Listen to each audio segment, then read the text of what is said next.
Well, hello, and welcome to another Modern Classic Chatbox. I haven't done one of these in a while, which is a little weird. This is supposed to be the channel where I can just talk off the cuff about whatever I want without having a script, without even really having an idea. I haven't done one in a while, so here I am, and I've got a few things that I want to talk about. First, I have a new channel.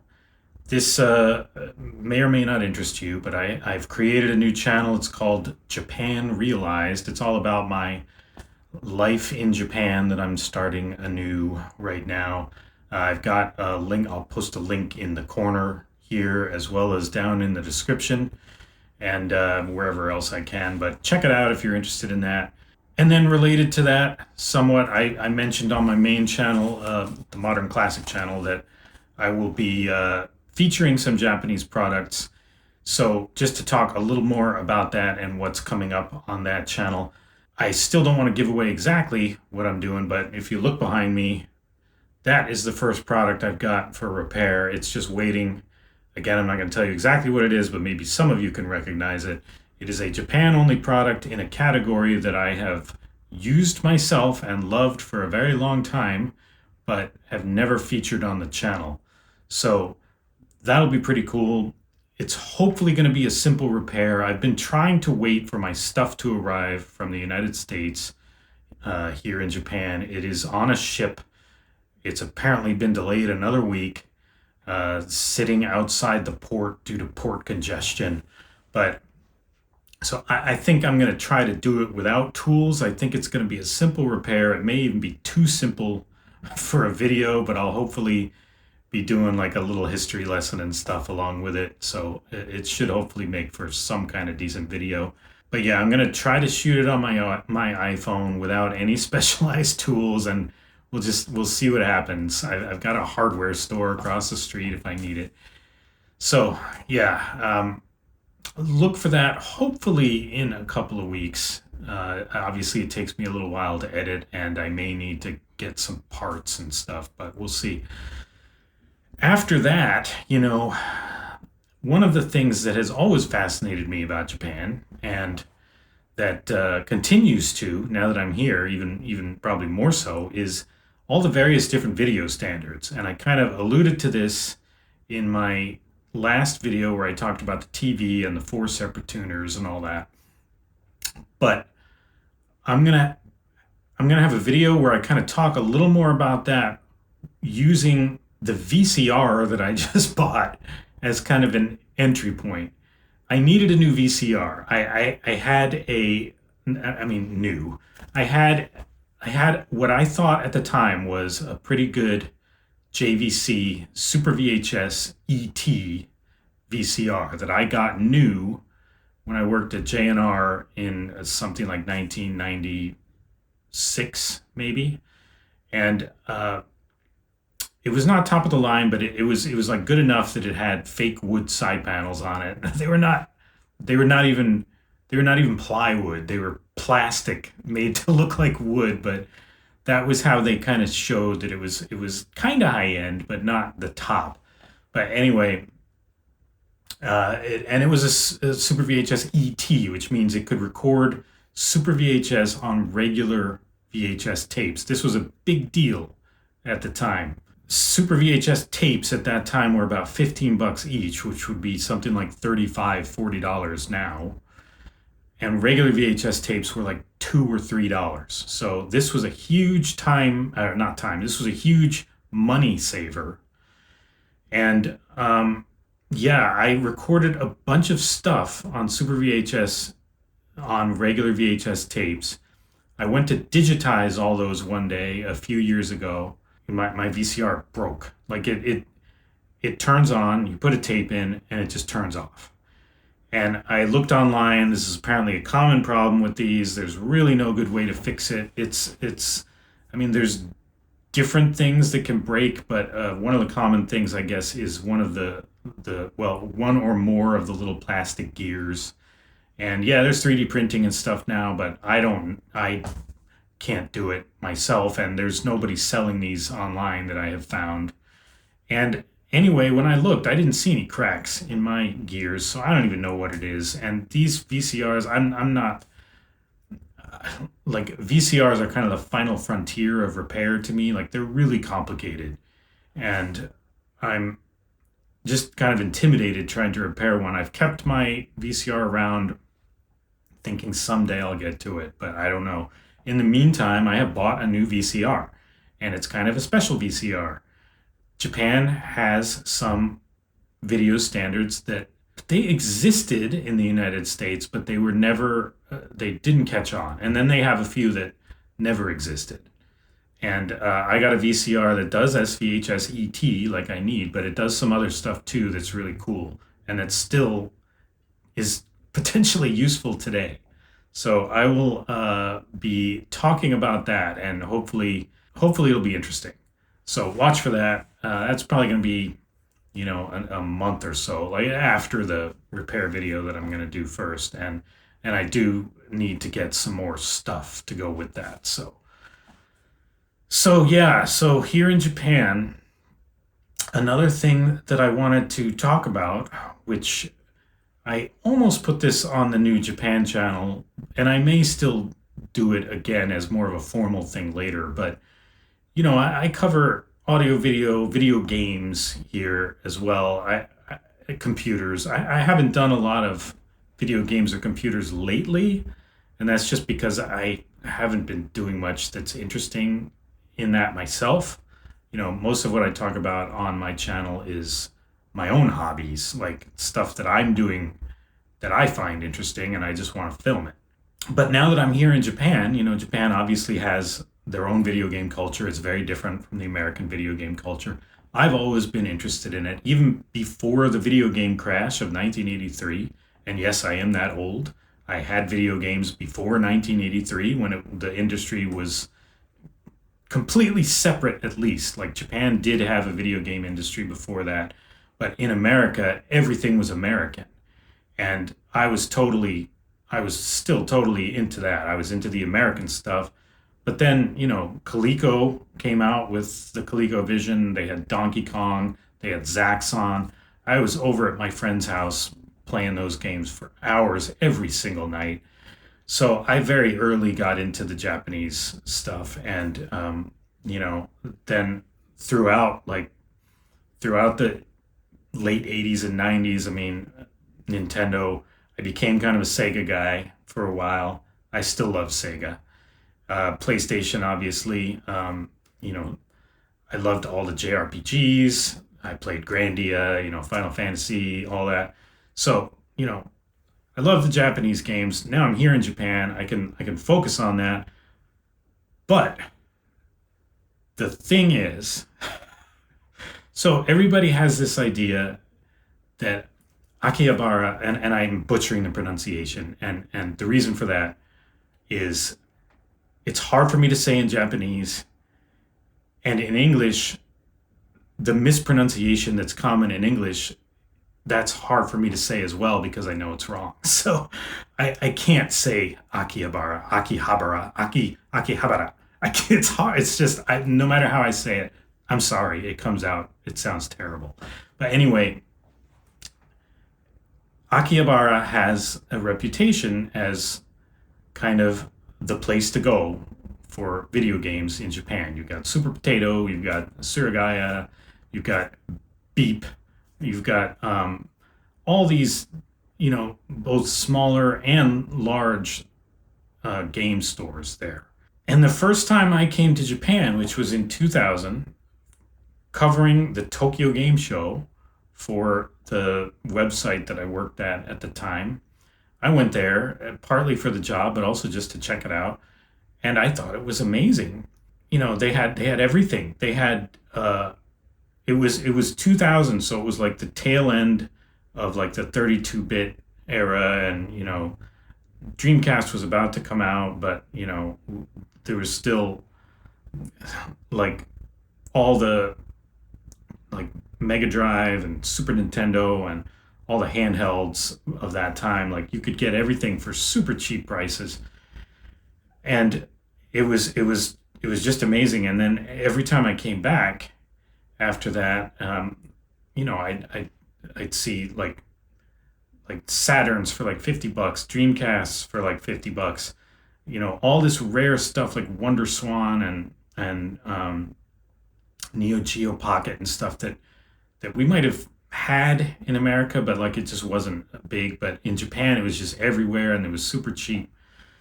And yeah, like it was kind of a wonderland at that time. And, for me and then for a lot of other people I've seen, it's kind of gone downhill ever since then. And I was thinking about this and I was thinking, why is that? Like, is it me? Like, has it really changed that much? I mean, like, the stores are all still there. Akihabara in general has changed a lot. Like, it used to be a place where you'd go if you want it, like, it was one giant old Radio Shack. Like, they'd have any sort of electrical equipment you wanted, radios, um, like some weird connector or something, you would go there, they would have it. And then it became more like anime video games, but it's kind of stayed that way for a long time.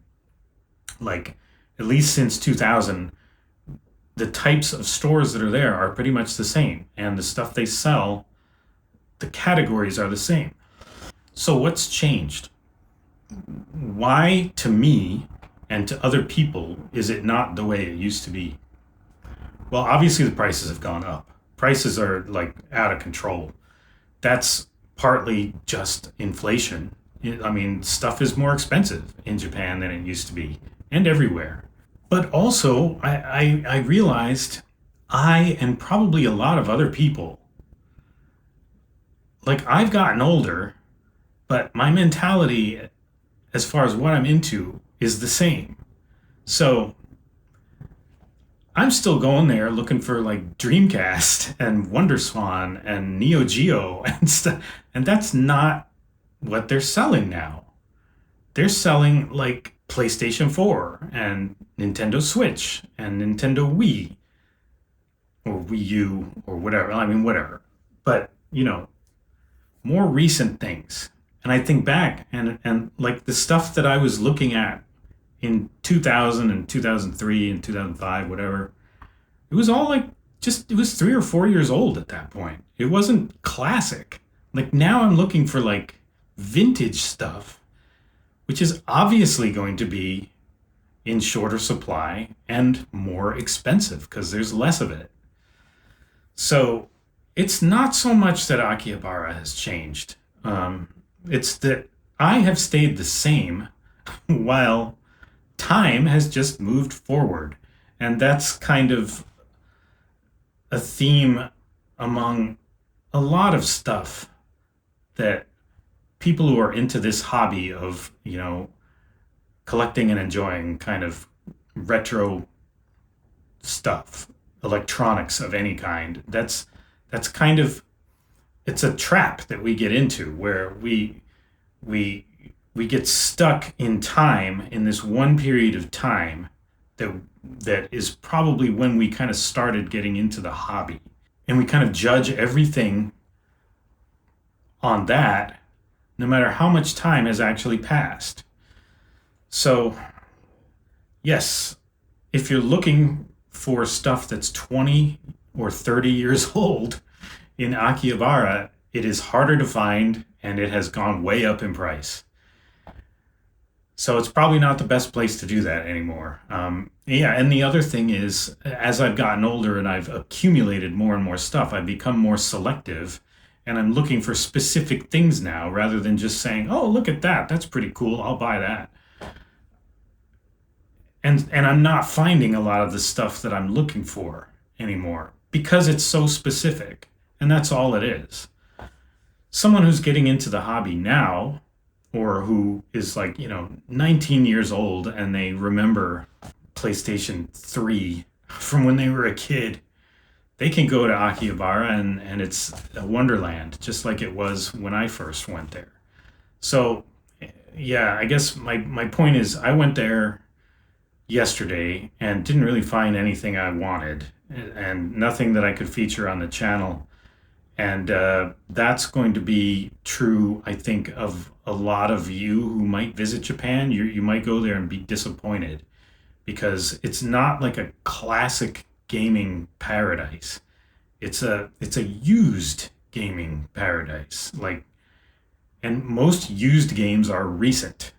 So there are good deals to be had. If you want to get a Nintendo Wii, they have them for like $30. But if you're looking for something rare, it's going to be expensive. If you're looking for something older, it's going to be expensive.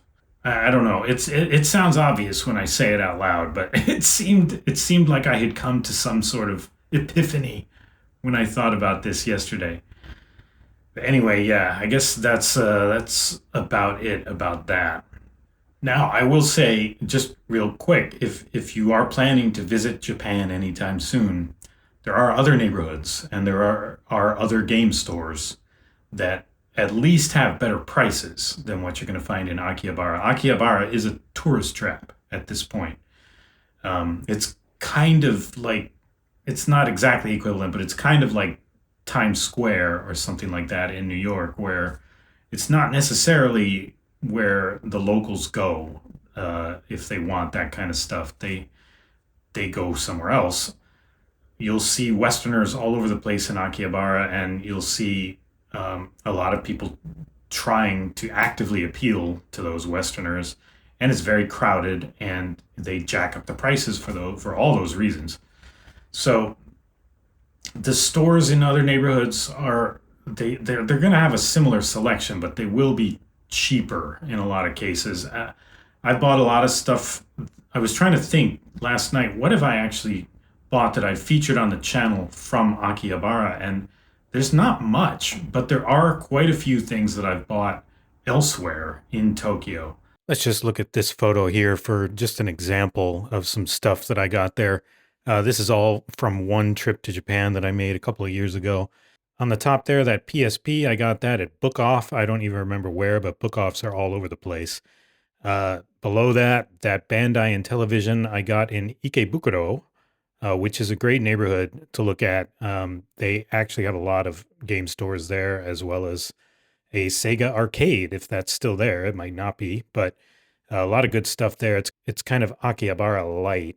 Below the Intellivision box, that's a Sega Saturn Radiant Silvergun. I did get that at Super Potato in Akihabara.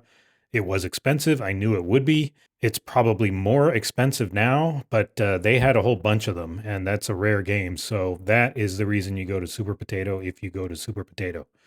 All those PSP games next to that, those all came from Trader, also in Akihabara. But that was a lucky bag, which is a thing they do when they're kind of clearing stuff out. They just put a bunch of crap in a bag. They don't show you or tell you what it is.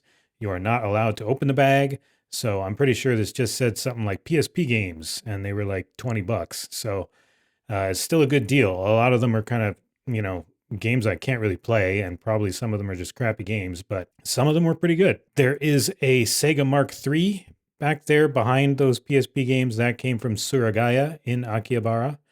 So I went back there just yesterday to see what they had. They used to have a ton of old consoles like this.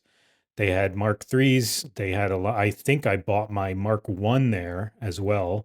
They used to have a ton of PSPs. They had a ton of, they had an Atari 2800 there at one point. They had a lot of really old, rare stuff, tons of PC Engine stuff you can't get in the US. They did not have that the other day when I went there. It was just mostly all PlayStation 3, 4, Xbox, which is kind of rare there, but, not to us. But anyway, yeah, on top of that Mark III, those Sega system games, those I also got there at Suragaya. So yeah, I have bought some stuff at Akihabara, but if you're looking for a good place to go as an alternative, I would try Ikebukuro first, and any book offs or hard offs that you can find. Yeah, go. I mean, I'm not going to tell you to go elsewhere. You can go to Akihabara. It's a fun place, but if you really want the best deals, I would go outside of Akihabara in Tokyo. So I think that's probably all I really have to talk about right now. I normally close these out with some kind of show and tell of something that I just want to show you guys and talk about. I don't have my stuff with me, so I don't really have anything. I will say that I was pretty pleased with how my last video looked, given and sounded, given the very limited hardware that I have right now. And I just want to, I will say, if you're just thinking about even just shooting some videos on the iPhone for whatever reason, this is the Hollyland Lark A1. It's what I'm wearing right here. By the way, I think I had the mic a little too far away while I was shooting this video. It's really designed to not pick up sounds from far away. Here I'm holding it a little closer to my face, and this is how it should sound. Of course, my room is still pretty empty as well, so there's a bit of an echo in here. These sound pretty good for, I think I paid $50 for this package, which also includes two mics and and two receivers, one of which is USB-C and the other is in the iPhone right now. It's a Lightning because I have an iPhone 14. Pretty good, wireless, very simple to use, sound good, very cheap. You can get a version that only has one receiver for like $30, I think. And yeah, I'm pretty happy with these for the price. Also, I may as well show this.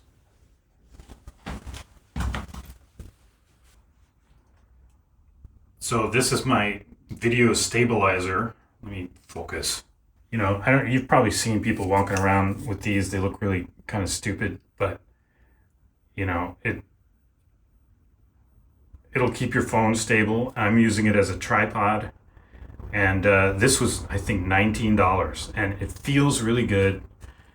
If I do decide to walk around with it, see, it's nice and stable. And yeah, it's I don't think it's a full gimbal, but it's a stabilizer and works pretty good. Again, like 19 bucks. I'll put the name of it on the screen now. I actually don't remember. So yeah, I guess that's pretty much it for now. But yeah, watch for the video on that coming pretty soon on the main Modern Classic channel. And then check out my new Japan Realized channel if you're interested in that.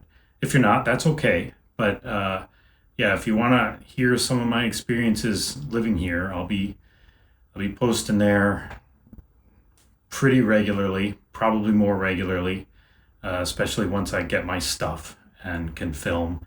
I don't have a lot else going on right now, so at some point I will probably. I don't think I'm going to be able to be a YouTuber full time, but yeah, I'll be filming as much as I can in the meantime. So anyway, that's about it for now. Again, thanks for watching. Bye bye.